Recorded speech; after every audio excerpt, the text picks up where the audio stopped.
When I was a young kid, there wasn't really much talk about faith. We would pray on, Christmas or Thanksgiving, but that was it. Yeah, I guess as I grew up, I kind of fell into using drugs and alcohol, and it led me into this really long, depressing, dark time of addiction and crime, and it ended up putting me in jail. My actions put me in jail, and last year on New Year's, so 2014, I went to this church party with a friend, and I think he wanted me to stay, but I didn't. I knew I had a friend around the corner with a bunch of homemade alcohol, and I went there and took a lot of it, and decided I'd go for a walk. I wasn't sure where I was going. I ended up somewhere on Barton Street. I do remember falling and hitting my head, and kind of getting up, being pretty hazy and not knowing what was going on.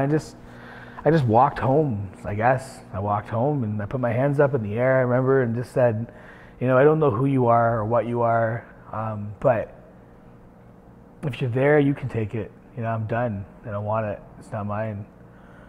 I woke up the next day. It was still pretty normal. Nothing really changed. But a week would go by, and I didn't drink. I didn't use drugs, and that was cool. I didn't have to worry too much. And I had these two friends that were kind of taking me to church here and there. They saw me hungry for some kind of spiritual truth, and this one friend came over to a house that I was staying at one day, and she said that she had this vision with me and Jesus, as he had me laying on top of water, and he was just cleaning me, looking me in my eyes as if he was reunited with someone that he had lost.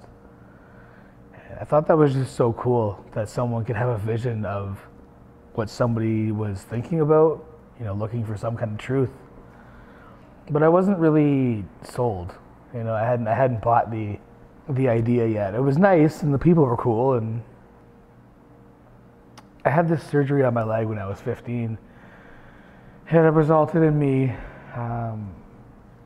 being bedridden for 6 months in a wheelchair, with pins and Allen keys stretching my bone, and it didn't heal properly after the 6 months, and kind of left me with some nerve damage and some arthritis and some really bad back pain up until I was 24. So that was last year. And I met this girl in the summer during the TrueCity's prayer truck time. I told her, and she asked if she could pray for my leg. So I said, sure, why not? And she did it a couple times. Nothing really seemed different.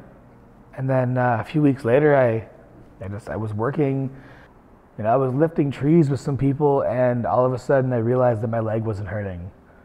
I could feel my muscles. I could stand on it without wanting to fall down, and it was amazing, and I think what I'm trying to get at for the most part is that every day now is a blessing. I don't forget what I did the night before. I can remember everything about my night.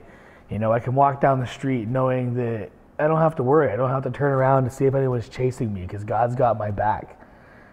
He's made it possible for me to have no fear when talking to somebody. God took away the fear and replaced it with courage. And for that, I'm forever grateful.